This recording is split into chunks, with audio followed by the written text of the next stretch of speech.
Well, welcome to another episode of Break Away from the Rat Race. And today I have the pleasure of speaking with Michael Elefante. He is a real estate investor, content creator, and entrepreneur. He and his wife became financially free at the age of 27. So just 1 year after investing in short-term rentals. So it took them just 2.5 years to basically achieve and scale to a 6 short-term rental that generates over 40 to 50,000. That's right, $1,000, 40 to 50,000 cash flow per month. So Michael is an avid online educator. He has a huge following on TikTok and social media, and sells a variety of resources to help people jumpstart their journey to financial freedom. He's the founder of Airbnb Investor Academy, which launched in April 2021 and already has generated $1 million in course and coaching sales in the first 16 months. That's pretty amazing track record. Michael, welcome to the show. Eric, thank you for having me. I appreciate it. So this is great. I mean, at the beginning, I'd like to kind of like get to know someone, and I can see that you have quite an amazing track record. So let's talk about kind of like why you got started on that track, why Airbnb, and kind of like how you grew that to all these different tracks, right? You have kind of like your Airbnb, and then you end up, doing the academy and all that kind of stuff. So tell us a little bit more about why you got started on that track and kind of like how you grew that business. For sure. Yeah. So I was an athlete all the way through college, played college baseball. So that was what I woke up wanting to do every single day and practicing. That was what I was passionate about. Once that career came to a drastic halt at the end of college, I wasn't able to proceed to a professional career. Got into a tech sales job, just like a basic job, like a lot of people end up doing, and was, just trying to climb up the corporate ladder, make more money. Quickly realized what a lot of people who are your listeners are probably interested in is that's not going to get me to financial freedom. I needed to figure out ways to, it was really more about time freedom, actually. Trading time for money did not intrigue me, even if it was $1 million a year. If I was working 80 to 100 hours a week, I don't want it. So that's what initially got me fired up and down the rabbit hole of real estate investing, consumed a ton of books and YouTube videos, and really was about to pull the trigger on a first, regular long-term rental, whether it be a duplex or small multifamily, something like that. And I had just moved from Austin, Texas to Nashville, Tennessee, both hot tourism markets. And this is back at the end of 2018, and stayed in a couple Airbnbs and started just crunching numbers in my head on just like an Excel sheet. I was like, man, how much are we paying for this place, this tonight and tomorrow? What is the mortgage probably? Started to just doing some number crunching. I was like, the return is crazy with short-term rentals if this is all right. Learned about AirDNA and all these other analytics and data that's out there to help me do analysis. Learned about all the software out there now that can help you run and automate your short-term rental business on your own. And I was like, oh, I don't even have to hire a PM if I didn't want to. So that at that point in time, my wife and I were like all in. I even sold my truck that I just finished paying off to help furnish our first place. Oh, wow. Got our first place up and running at the end of 2019. Yeah. So all the bookings come in, and January and February are a little slow in Nashville, but we were set to cash flow like $7,500 in March alone. Wow. And then COVID hit, and then we were like, oh, so a lot of cancellations. We're like, I don't know how long COVID's going to last or how bad it's going to be at the time. It was a big unknown. So we're like, we're still all in on this. We both liquidated our retirement accounts, not financial advice, but that's what we chose to do. Bought our second rental in Nashville. Both were a little slow in 2020. Saw a huge pivot to rural areas, mountain beaches, lakes. People still wanted to travel, but they didn't want to be in big cities around people. Yeah. So saved up money from both of our corporate jobs, sales, and some of the cash flow in Nashville, invested to a third property in Gatlinburg, Tennessee, which just took off. And then at that point, travel came back to Nashville at the beginning of 2021, bought a fourth property in Gatlinburg, Tennessee. Also, we actually split with another investor on that one. And at that point, we were financially free, quit our corporate job, traveled in a camper van for a year, managing our properties from our phone, hiked over 400 miles across the US, super fun. And then bought 2 more properties in Fort Lauderdale, Florida at the tail end of 2021 and early 2022. It's just been a crazy ride. But when I do something, I go all in on it. But I saw the income potential from short-term rentals. And that's what excites me. And then translating to the social media aspect, I really like the abundance mindset. The more that you share, typically you get more benefit from long term. And I had learned so much through YouTube and these other avenues and following people that have been successful like yourself, Eric. So I was like, what if I could just regurgitate what I was learning, even if I wasn't providing a ton of value at first to people? That quickly grew, especially on short form content like TikTok and Instagram. And I think people, it really resonated with them because I was going through it at the time and then reaching financial freedom, traveling, doing all these things. And then just being really transparent and open about the actual numbers of it. A lot of people show the lifestyle, but they don't show like, here's a down month, here's how much we made, here's how much the mortgage, the operating expenses, here's how much our cash flow is. So I've done like a cash flow report publicly month after month after month, and those videos do really well. And I think it's garnered a lot of trust with people. I was doing free calls with people, free coaching calls. And then a lot of people were like, if you built something like a course, like an e-course or a book, like I would take it, I would buy it. And I was like, never thought of myself as like a creator like that. Finally did it. And like the abundance mindset kind of just came full circle for me, because then I just saw like things really take off. So not just the real estate income, but then the course and consulting income and like networking with awesome people, and just the opportunities that have come from that have just been incredible. So it's been a wild couple of years. So long-winded answer, but I mean, that's where we're at today. Yeah, I mean, this is definitely a great journey. And then, so what are some of the, what do you think some of the errors that you made? Maybe it's not errors, maybe it's kind of things that you learned the hard way, maybe, as you were kind of like, you did your first property. Obviously, you were hit by this pandemic. And I know that, the Airbnb business has been like seriously impacted by the pandemic. So how did you, and that didn't stop you for it, that just, you kept accumulating, you kept adding another property and another during that time. So that's pretty impressive. But what are some of these, the lessons learned, you would think, for people that are started to know that, it's not as easy as that. You had to figure things out. You had to solve some problems to get there. Now you make it look so easy and sound so easy, but any kind of thing, lessons learned like that you learned the hard way, that that you're coaching your followers, that hey, you make sure that you do this, and this in order to avoid some headaches. Yeah, I think some things that I stumbled into that helped me by accident was not necessarily creating a niche within a market, but understanding what people are looking for and what they're willing to pay more for per night. Yeah. In a market like Nashville, for example, we actually put a mural on a living room wall, which was an interactive mural, and coined it Butterfly B&B. There's big butterfly wings. So we were catering to bachelorettes who were willing to pay for that one photo op with the wings on their back and their all white outfit, or maybe with their group. Oh, really? People want to take that photo and post it on Instagram. The reason we came up with that is because there's murals all around Nashville and a lot of cities now that are interactive. And I would see people in the likes of hundreds waiting to take that one photo. They would waste a whole Saturday doing that because that was important to them. Like, what if we could bring that inside? So what I learned later on is leveraging data and like analytics and tools like AirDNA, and there's some other ones out there, but that's the main one I use. And you could go on the top property section, and I could not only see, this is how I found our places in Fort Lauderdale. I'd never been to Fort Lauderdale. I went under contract from, in a camper van across the country. I was noticing what pockets that the dots were popping up on. So I was like, clearly there's always good and bad pockets in a city, but there were specific areas or zones in Fort Lauderdale that the top properties were in. So I was like, all right, I'm going to look for properties within a mile or two of this specific pocket. Not only that, but what amenities did they have? I started looking at their listings. What did they have in common? They all had a water feature. They all had nice outdoor spaces, grilling areas, stuff like that. So leveraging data is something I actually did not do early on, but stumbled into it with that first property. I was like, how can I replicate this? That's when I learned more about AirDNA.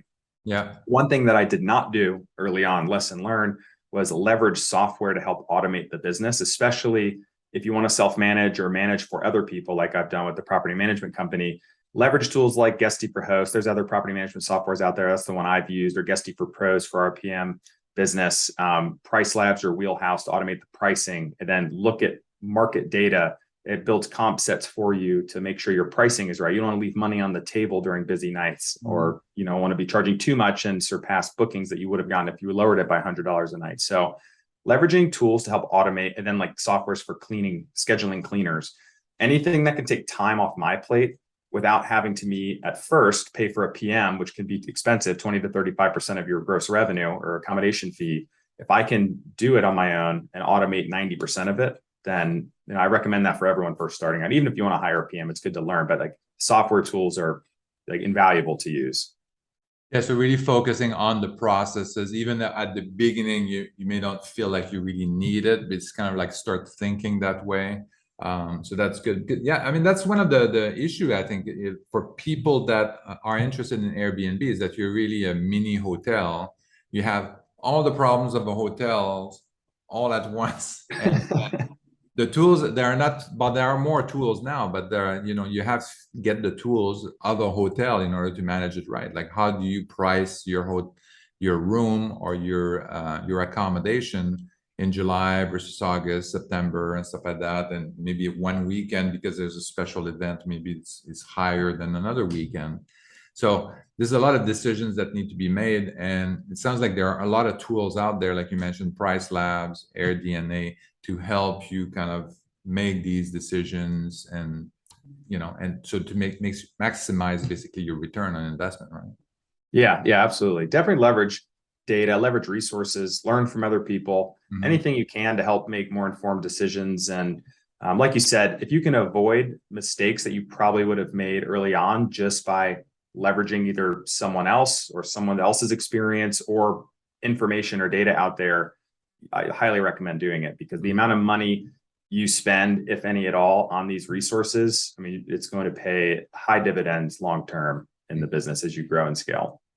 What about this is also, at being a hotel, a small hotel, basically, you have the guest experience is one thing, the guest services. So how do you manage like any kind of questions that a guest might have about, hey, can you help me with dinner reservation, or where should I go for dinner, or events or something like that? How do you handle these kind of things? Yeah, I mean, you can offer like concierge services essentially. But honestly, a lot of people that book on Airbnb and Vrbo, unless it's a high-end luxury property, just want a hands-off experience, like contact us, check in, just want to get a code to check in. But some things that we offer is a personalized guest book. So that could be in person and paper, or we use Hostfully digital guidebooks, which are excellent because they're kind of canned, browser-based, really useful to use. And you could even put in personal recommendations, for example, in Fort Lauderdale, like top restaurants, top things to do, attractions. It's also another great way to make money because they have a hook with Viator, which is like a travel agency site, essentially. So I can get an affiliate link with Viator through Hostfully and actually recommend awesome tours or things to do around town in that specific market. And I get an 8% commission on anything the guest books, and it doesn't cost the guest anything extra, right? So there's different things that you can do and add in there that are helpful. And not only are you going to improve guest experience, but you're going to actually eliminate how much the guest feels the need to contact or communicate with you during their stay. Some guests like a high level touch, but most people I found, if you provide them everything that they need and resources to help them with their stay, they don't reach out to you much, which is great for you if you're self-managing. So as a couple, I'm assuming that your wife is also pretty involved in this business also. So what do you think makes it your the strengths or the strengths that you have that really made this a success? I would say understanding what amenities and design you need to do in your property. Interior design is really actually critical. Yeah. A lot of people make the mistake of setting up a bare bones property with basic bed, no like colors or no thought of colors or design or accents or light fixtures. What amenities to put in the backyard and a game room or something like that. So they set up bare bones thinking, oh, it's great. You'll probably still make money. But if you want to make $5,000-$10,000 a month in cash flow on a pretty average property, you have to think about the design and amenities and getting the photos to pop. I view Airbnb no different than social media. I mean, how do people click on your Instagram reels, right? Or your TikTok videos, YouTube? They need to see a good thumbnail. They need to see a good hook, a good caption. If you're scrolling through TikTok, you have 2 seconds to capture my attention, or you're on to the next one. That's just how we've been changed as humans over the course of time. Our attention spans have shrunk. So what I need to see is a really attractive photo. I have one title to read in order to click on that, and I get to a splash page. And that splash page has 5 photos and a little description. Those 5 photos should be the top 5 photos of your property. A lot of people will just put like the first 4 photos of like the front entrance of the property. That shows me nothing about the property, right? So I need them to click on see all photos and then be bought in, and then to be staged well, the lighting's right, editing's good.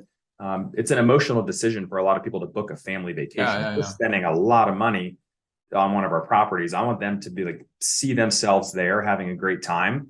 And that's what's going to get someone to book your place versus the thousand properties up the street. So that we focus a lot on that. And then pricing is crucial too. yeah. Just having a good pricing strategy. Yeah, and I think for me, like I know when I go to Airbnb, like looking through, I think I agree with you. I think you have to have a picture that really is like enticing and stuff like that. And yeah, the front door is not that interesting. If it has a view, I think that's pretty interesting. I'd like to see what the kitchen looks like, and like to see what the bathroom looks like, and where I'm going to sleep. So I just need four. Yeah.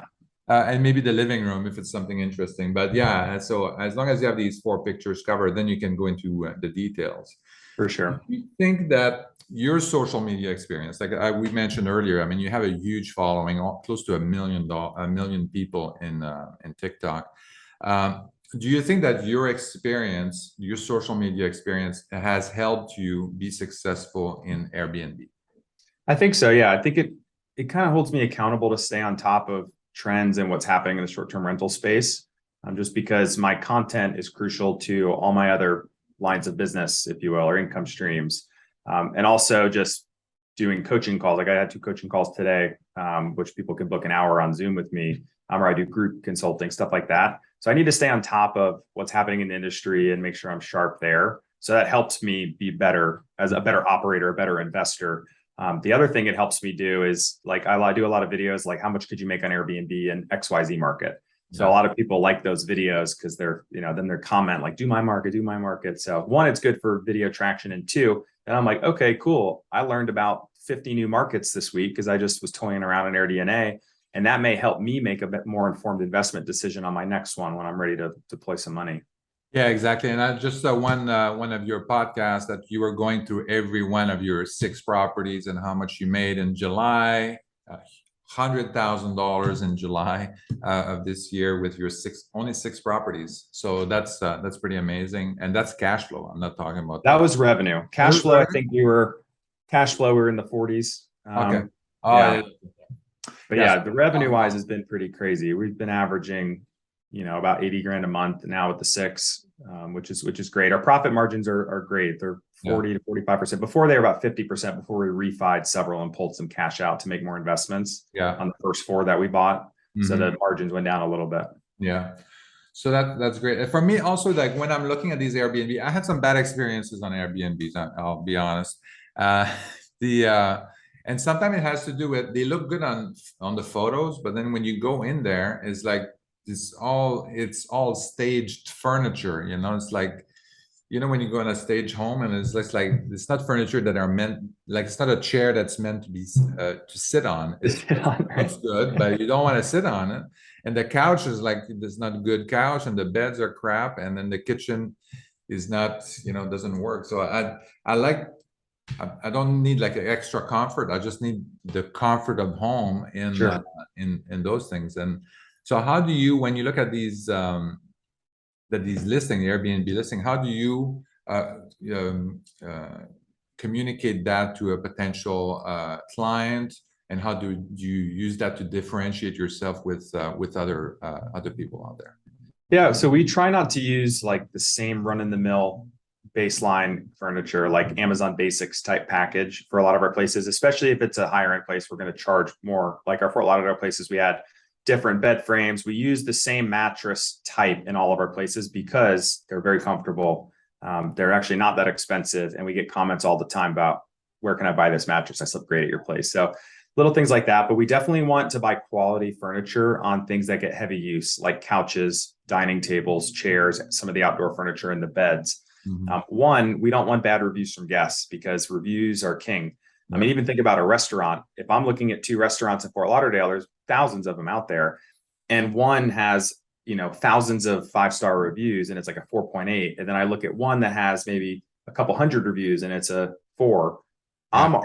Subconsciously, I wrote off that one already. It might be a great restaurant. There might just be one bad review in there. But as a consumer, same thing with Airbnb. So by having quality stuff, it's going to help achieve higher rates of positive reviews, which one is going to help you rank higher in Airbnb search, get more impressions, clicks, conversions. But Guest experience is really important. I think if you provide a great guest experience and they see and get what they see rather, it's just all going to come back and help you more so in the future.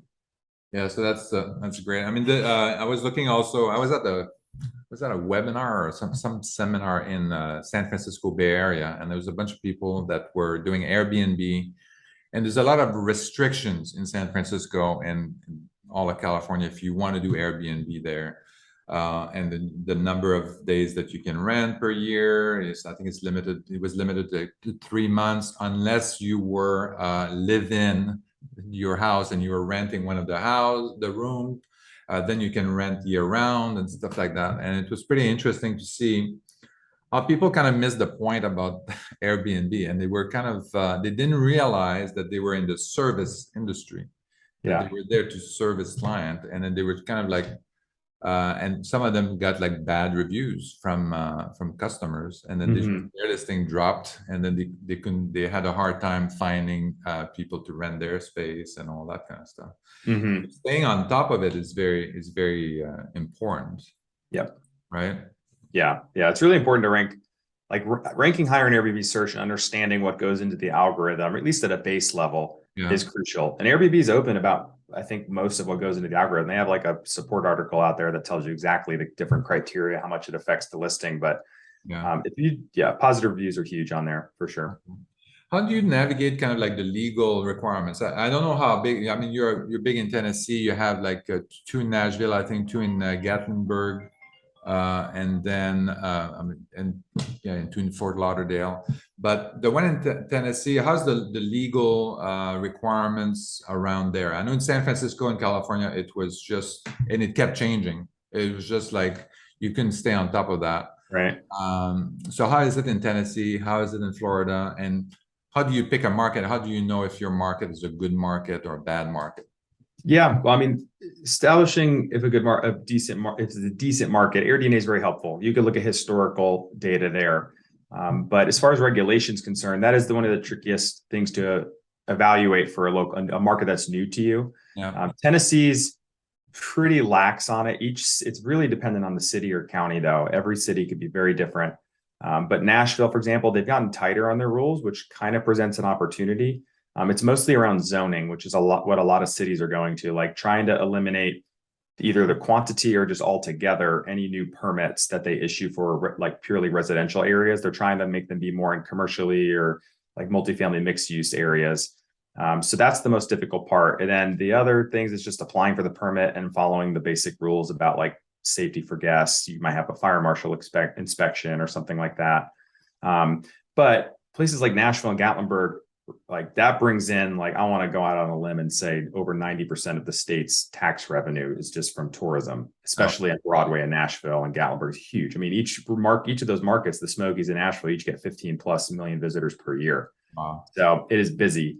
Fort Lauderdale is a little different. They're a little bit more lax right now. They'll probably change, but for the most part, as long as your HOA or the covenants allow it, then you're pretty much good to go, as long as you abide by what's in the city, permit requirements. Then an inspector has to come out, and then some different things if you have a pool just for safety for children and things of that nature. But yeah, you're right. Understanding in a market, how quickly do things change? And do you think that there's an opportunity for the city to potentially outright ban it? Most of them will grandfather in existing permits, but I try to avoid places that are not very friendly with investors, just because I'd rather not deal with the headache. Yeah, they kind of have a hint. They kind of hint at it. Like San Francisco, you probably don't want to go. Yeah, I probably wouldn't get a rental there. Although if you get a short-term rental, you'd probably be decent. I think so. Yeah. In general. Yeah. So you mentioned a little bit about condos. So any issues with condos, anything you can do to make sure that, because I'm assuming that the condo corporation could decide to say, hey, you know what, we're going to ban, or we're going to make it extremely difficult for you to, to lease, to do a Airbnb in the building. Yeah. Understanding if the COA allows it currently, and then also getting information from your realtor, and hopefully from whoever, maybe the board of the COA, Condominiums Owners Association, for those that don't know what that is, kind of like HOA. What number or percentage of the units in there are investment properties. So they're renting out, because the one condo I have is in downtown Nashville. I want to say like, don't know for sure, but it's well over 50% of the units are short-term rentals specifically, or long-term rentals. So to be voted off, if it went to a vote, then I think we're a little safe. And then there's people on the board that have short-term rentals in that same development. So understanding the current landscape is important. You don't want to necessarily be the first or the third condo in a unit of 500 where it's all permanent residents, because as soon as one person has a bad taste in their mouth and they bring it up to the board, it's not hard for them to get everyone else on their side, you know? Yeah, so that's an excellent question. You have to ask them and say, how many people, because you know that they're going to go on the board if 60% of the people are short-term rental owners, and they're going to go to the board, and then they're going to vote whatever kind of like thing they want to pass to prevent you from renting. So that's an excellent advice. I really like that. In terms of location, and you know, if you look at a city, so you have kind of like downtown, different areas in the city, you have a little bit more on the suburb. Obviously, the house, any kind of unit that you're going to find in closer to the core is going to be more expensive. A little bit further away, it's going to be cheaper. But where's the best return in general? Is there some kind of rule of thumb about kind of like, okay, well, you want to be here because that you want to pay a little bit extra to be there, so that's going to maximize your return? How do you find that? Yeah, so I like to evaluate multiple properties, and I just basically stack up the investment analysis. And for the most part, I'm just looking at cash on cash return to help distinguish this is a better opportunity from this one. But obviously, each person knows what their budget is. You know, some people are starting with less, but it doesn't mean spend the same amount of money to get a bigger place 10 minutes outside of town versus getting a smaller place walkable to downtown. Our 2-bedroom condo in Nashville, it's a half a mile walk to Broadway, which is the main street with all the restaurants, bars, and music, is going to bring in about $150,000 in revenue this year. And our 4-bedroom with the rooftop patio, the butterfly wing, sleeps 4 more people. That's a 10-minute Uber or taxi to downtown, is going to bring in about the same money. Oh, wow. And at the time, the downtown place was actually cheaper, and it still might be cheaper if I were to list it for sale than the other one. But it just goes to show how important location is to people. Because as a traveler, if you're going to the beach, right, I'm going to spend less time and money worrying about commuting to the beach if I can walk to it, or if I have a golf cart to go to it. So I'm willing to pay more for the convenience of being closer. And also there's less supply available at the core of any vacation destination, right? Because there's only so much you can build on whatever plot of land there is, or if it's beachfront, for example, or lakefront. So location is really important, but you don't want to overpay and have bad return on a place close to town when you could just go a couple miles outside of town, much cheaper, and still achieve good nightly rates. So it really just comes down to the core of the investment analysis and what you think the cash on cash return is going to be, is what I would focus on. It sounds like your recommendation is really take a sample of, hey, I want to be close to the beach. What if I'm a little bit further from the beach? If I'm more downtown or even further, and kind of like just stack them up and look at what the returns would be. Yeah. You use AirDNA for that, or? AirDNA is a great starting place, but just remember it's broad market information and data. Because if you go look at the 90th percentile of 2-bedroom properties in downtown Nashville, the highest that it's been on any given month was like $11,000 revenue for a 2-bedroom. And we're averaging like $12,000 a month with our 2-bedroom. Awesome. So I say that, and ours is nothing special. We just have a good pricing strategy, manage it well. But I say that as in take it with a grain of salt, because that's broad market data. You're going to want to find 2 to 3 direct comps close to you with the same amenities, similar design, same number of people you accommodate, all that stuff, and then just pick apart their calendar. It's kind of tedious, but it's what's going to help you distinguish a great investment from a mediocre one, because that'll help you be like, what are they charging? Are they getting booked out? What are they getting on the weekends? What are they getting weekday? And that'll help me really fine tune that forecast. Yeah. And I think that's what's preventing some people from getting into that space, into the Airbnb. I know that's one of the reasons that why I'm kind of not actively investing in that, is because I'm not uncertain as to kind of like what can I rent it for, and then, and the whole market and the change in market. And then I'm thinking that's going to be a lot of management. So that's the other thing that I'm kind of concerned about, and finding a good property management company that's going to take care of all that, because I like passive income. Yeah. So I don't want to have to bother with it. I don't want to be actively involved. And so are you using, you're managing your properties yourself, or how are you kind of like delegating some of the tasks that you're doing? Do you have VAs? Do you have, how do you work?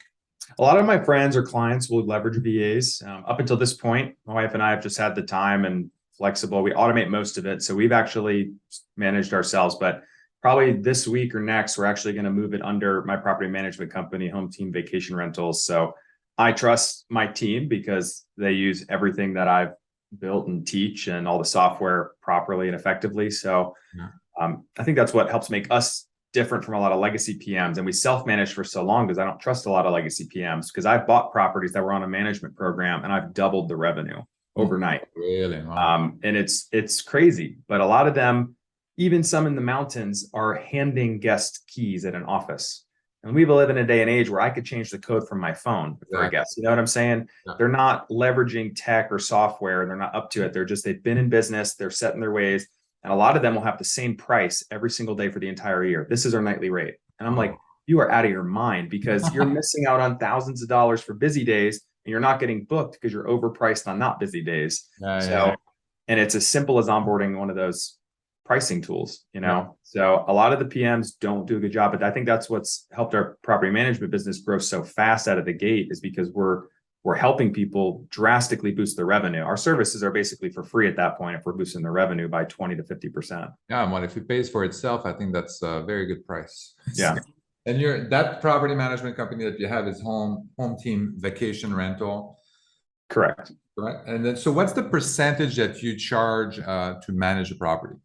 We charge 20% of the accommodation fee. So basically the nightly rate after Airbnb or Vrbo's cut if the bookings are on those platforms. Yeah. Okay. Well, so that's pretty good. So I think I had heard like 30 to 35. Yes. That's another reason why it's attractive, is a lot of legacy property managers, even upwards of 40 or 45%. Most of them are 20 to 35%. There are a few that are cheaper, 10%, 15%, but you kind of get what you pay for. You know, we need to make sure we cover our overhead and are profitable, but we do an excellent job, and we're cheaper on the average scale, if you will. A lot of people do charge 25, 35%, which can really eat into your margins if they're not bringing in decent revenue for you. Well, exactly. Yeah. I mean, yeah. Okay. So that sounds good. I also heard that, it was very difficult to get a loan on these Airbnb properties. Can you kind of like clarify that a little bit? Yeah. So I always recommend start with just conventional loans, whether it's a conventional investment loan, or what's the beauty about short-term rentals is if you find a place that you have the intention to use from time to time for personal use, you can do a 10% down second home loan, as long as you qualify for it through your income, DTI, credit, and all that. But your cash on cash return, even if you're using it several weekends throughout the year, is going to be through the roof, just because you have more leverage. But beyond that, eventually you're going to get tapped out on those loans or DTI, whatever it is. You can use a DSCR loan, which is more of like a commercial style loan, debt service coverage ratio. And a lot of these new lenders are bubbling up, or brokerages that will look at long-term rental comps. And if the debt service coverage is 1-to-1, meaning the revenue services the debt 1-to-1 on a monthly basis, they'll loan you the money. And a lot of them will actually make exceptions now and look at Rentalizer and AirDNA or comps, or if you're using a property manager, if they can provide a projection, if that services the debt 1-to-1, which is very easy for a short-term rental income to service that DSCR. So they'll lend you the money. So I've shifted to that. I've done like 4 or 5 of those DSCR loans now. A couple specific ones out there. The one brokerage has been great. David Green's lending team. David Green's the host of the Bigger Pockets podcast. I've worked with them. David Green. That's what I was wondering about. Yeah. His group is great. I've spoken with his business partner, Christian, and the main loan officer I've worked with there is Ricardo Carrillo. He's a rock star. He's been like the leading loan officer for the Bigger Pockets group, essentially, but they've been good. And then some other ones I've had clients work with, Host Financial and Vizio Lending, The Lender. Those 3 will specifically do DSCR for short-term rentals. Some of them have certain requirements. They're a little more expensive. They have prepaid penalties, but if you're holding the property for multiple years, which most people probably should be doing in this type of investment, it's a great option. And they don't care about your income or DTI. They care about proof of funds. Does the debt service coverage ratio meet their threshold? And they'll loan you the money for the most part. So it's been pretty solid. That's very good. What's the percent? What's the loan to value ratio they would? Most of them want 80%. I've done a 50, it's 85% LTV Yeah. on one property, but I think Ricky at the one brokerage told me that was the last one he did. And then that's pretty much unheard of now with Dscr loans with the current climate. But yeah, most want 80%. Okay. Wow. All right. So wow, this is a good lay of the land, I would say. So if someone is interested in getting started, so I know you have Airbnb Investor Academy, we can definitely talk about that, but in general term, if someone is interested to get started, what do you recommend?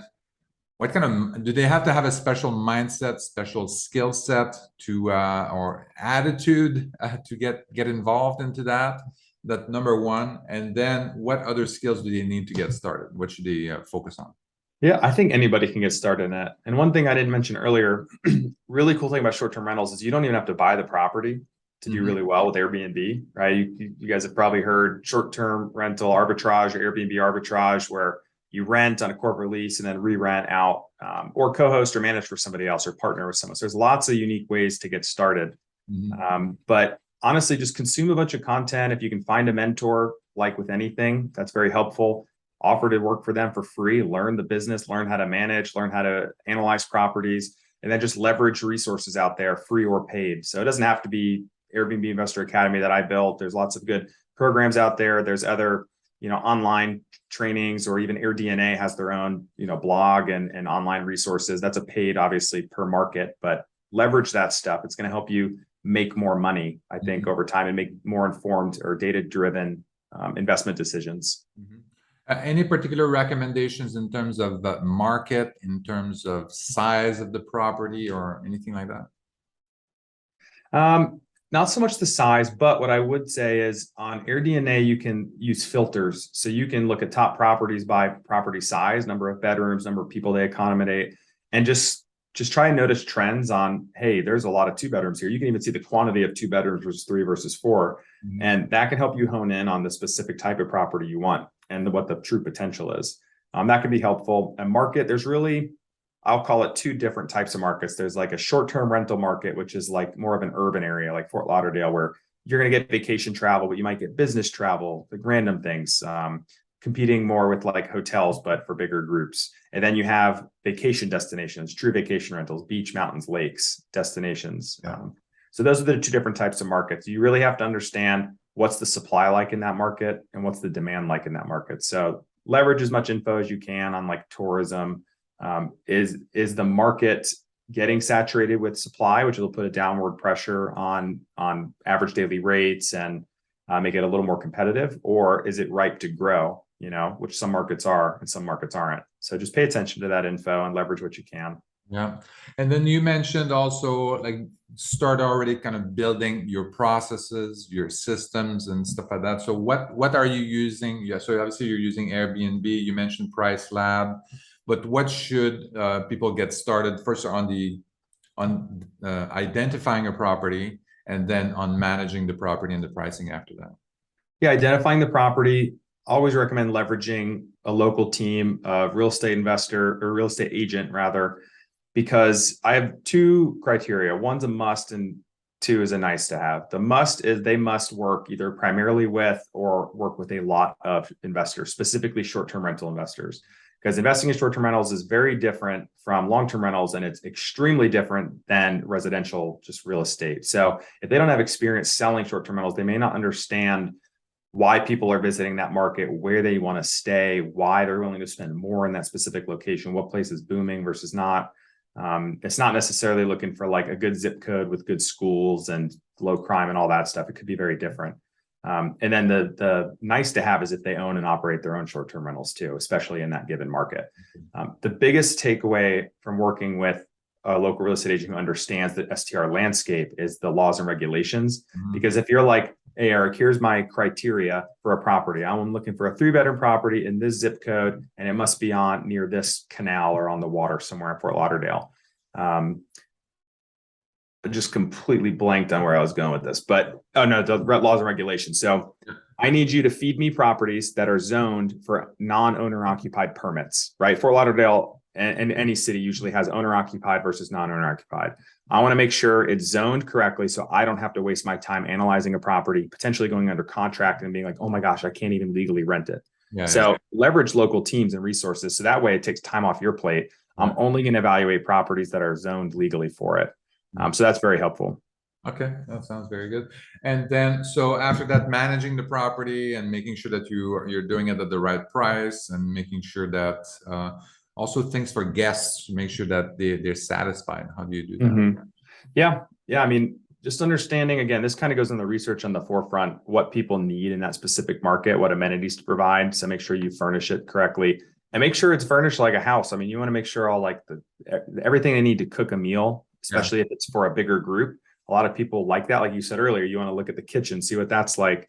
Make sure those types of amenities are there. The last thing you want them to do is be frustrated because they don't have a pan to cook eggs in the next morning or something simple, right? And then, leverage tools like Price Labs or property management software, which can automate your messaging, can push pricing out to and manage guest communication all from one central management software versus Airbnb, then Vrbo, then Booking.com, direct bookings websites. So you can manage it all from one place and it ties in all those different platforms. So those are the biggest things to help eliminate a lot of time wasted is by leveraging those, especially like you said, as you scale, you have the systems in place. You can just repurpose the same message templates, the same pricing strategy into the same market or new markets out there. Yeah, I'm big on the automation, definitely, especially some of these messages are the same. You don't want to have like having to send an email every time a new guest comes in to say, hey, this is how you get in, this is what you do. Yeah. And on checkout, this is what you need to do on checkout, let me, and get feedback and all that kind of stuff. So that's definitely something you want to automate. I mean, one time I rented an Airbnb, it was like what they call the fully furnished kitchen, and it was like plastic utensils, and then oh my God, the salt and pepper was like the salt and pepper packet. It's just like, oh wow. Oh my God, no, we say fully equipped kitchen, and we go all out just because we've stayed in places like yourself, and we're like, man, it feels like I don't know. I don't even know if like a child could get by in here with what's in here. So we want to make sure they got everything they need. Yeah. So that's that, but I had also some great experiences. I mean, you get to stay in, amazing location that there are no hotels around. Like I stayed in Rome. We were like very close to the, one of, the very center, close to all the action and stuff like that. There was no hotels around. And so, that was great to be there, and we were right in the middle of it. I mean, as soon as you got out of the door, you were in the cobblestones and all of that. Yeah, that's the cool thing I love about it, because you can kind of sell people on the experience. I think that's why travelers like Vrbo, Airbnb, because they can stay in a home that feels like you can kind of participate in the lifestyle of the location you're visiting.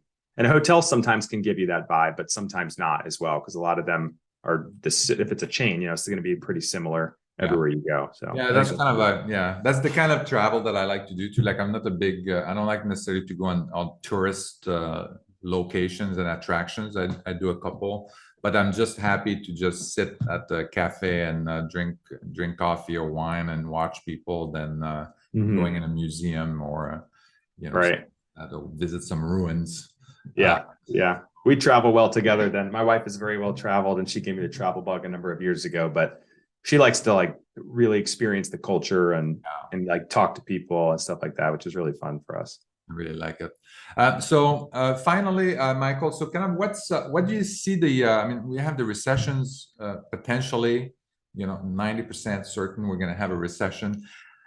You went through the pandemic and you survived this. And now, so what do you think is going to happen with the recession? Normally, when a recession happens, people are going to cut down. The first thing they're going to cut down is not going to be food. It's going to be a travel budget. So how do you think that's going to impact your business?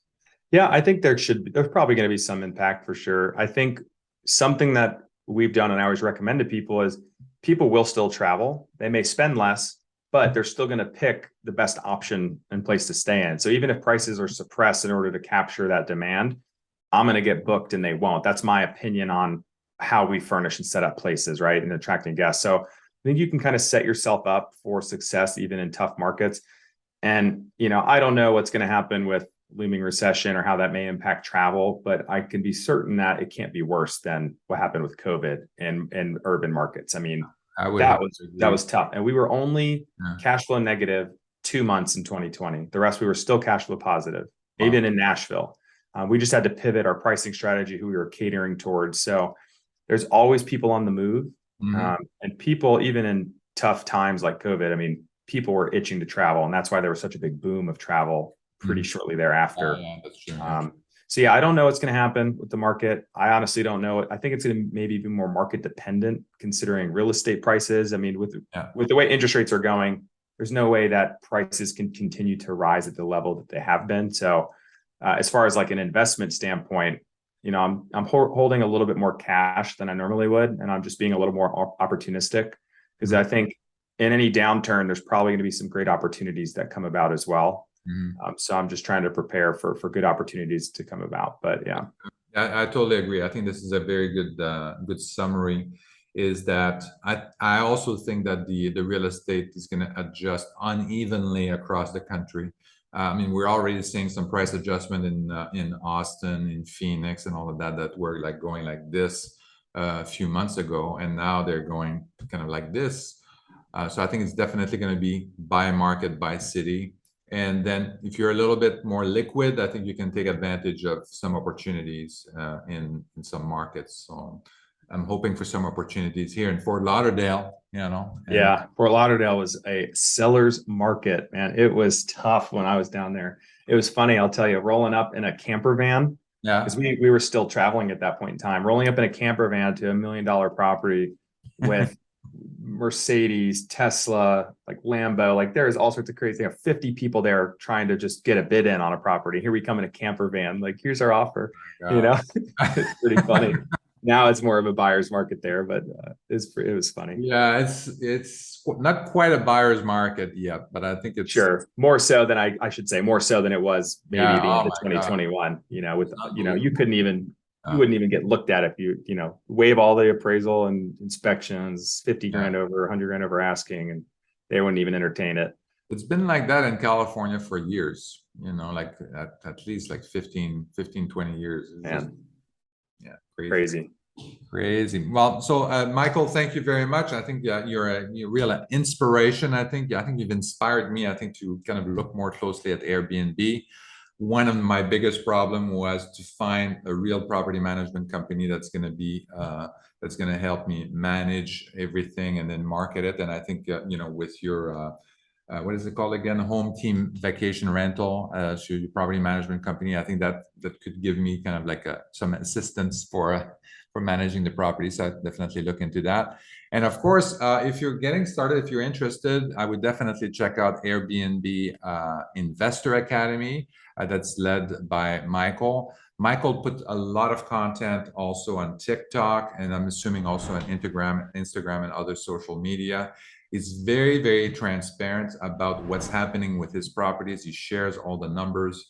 So I would definitely follow Michael on and your Instagram, your TikTok and Instagram account are a little bit unusual. I didn't expect that. But it's at Elefante, Elefante 6. So be very careful, because there's also Elefante 6, 68. 5. Oh yeah, I need that blue check, man. I'm getting murdered online. I probably have hundreds of spam accounts, and the problem is they DM everyone, and then everyone gets upset, and I'm like, I'm sorry, I can't control it. I've been featured in articles online, and Instagram still won't verify me. So whenever that time, I've submitted for verification, Business Insider articles, others. They've written stuff, and that's what they ask for, is articles to proof of whatever, status or whatever that is. But I just want it so there's less confusion and less issues with people. Yeah. So if you look me up, Elefante 6, that's the only one. I'm gonna have that on the on the show notes as well, so you can find all that information. And Michael, thank you very much. Thank you for sharing your knowledge and experience, and for inspiring people to get invested in real estate. Yeah, thanks for having me, Eric. Appreciate it. Thank you. Thank you for listening to Break Away from the Rat Race with your host, Eric Martel. If you want to share your story and experience with our listeners, please message us on Facebook at Break Away from the Rat Race. Also, please subscribe to our YouTube channel and our podcast on iTunes.